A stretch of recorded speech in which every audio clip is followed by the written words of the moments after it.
जन्माष्टमी पर पढ़े भगवान श्री कृष्ण की जन्म कथा।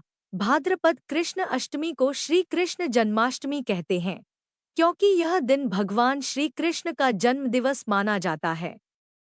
इसी तिथि की घनघोर अंधेरी आधी रात को रोहिणी नक्षत्र में मथुरा के कारागार में वसुदेव की पत्नी देवकी के गर्भ से भगवान श्री कृष्ण ने जन्म लिया था। यह तिथि उसी शुभ घड़ी की याद दिलाती है और सारे देश में बड़ी धूमधाम से मनाई जाती है।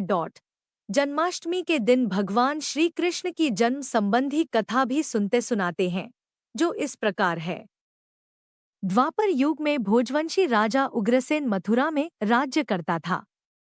उसके आत्ताई पुत्र कंस ने उसे गद्दी से उतार दिया और स्वयं मथुरा का राजा बन बैठा।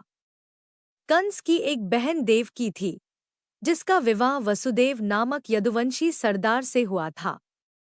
एक समय कंस अपनी बहन देवकी को उसकी ससुराल पहुंचाने जा रहा था।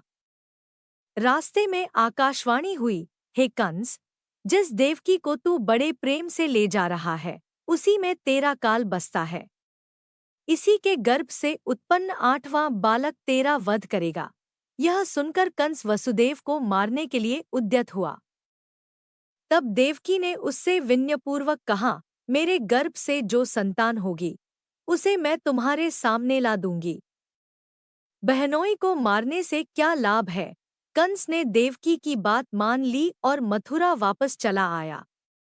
उसने वसुदेव और देवकी को कारागृह में डाल दिया। वसुदेव देवकी के एक एक करके 7 बच्चे हुए और सातों को जन्म लेते ही कंस ने मार डाला। अब 8वां बच्चा होने वाला था। कारागार में उन पर कड़े पहरे बैठा दिए गए। उसी समय नंद की पत्नी यशोदा को भी बच्चा होने वाला था। उन्होंने वसुदेव देवकी के दुखी जीवन को देख 8वें बच्चे की रक्षा का उपाय रचा। जिस समय वसुदेव देवकी को पुत्र पैदा हुआ, उसी समय संयोग से यशोदा के गर्भ से एक कन्या का जन्म हुआ, जो और कुछ नहीं सिर्फ माया थी। जिस कोठरी में देवकी वसुदेव कैद थे, उसमें अचानक प्रकाश हुआ और उनके सामने शंख, चक्र, गदा, पद्म धारण किए चतुर्भुज भगवान प्रकट हुए। दोनों भगवान के चरणों में गिर पड़े। तब भगवान ने उनसे कहा, अब मैं पुनः नवजात शिशु का रूप धारण कर लेता हूँ। तुम मुझे इसी समय अपने मित्र नंदजी के घर वृंदावन में भेजाओ और उनके यहाँ जो कन्या जन्मी है, उसे लाकर कंस के हवाले कर दो। इस समय वातावरण अनुकूल नहीं है। फिर भी तुम चिंता न करो।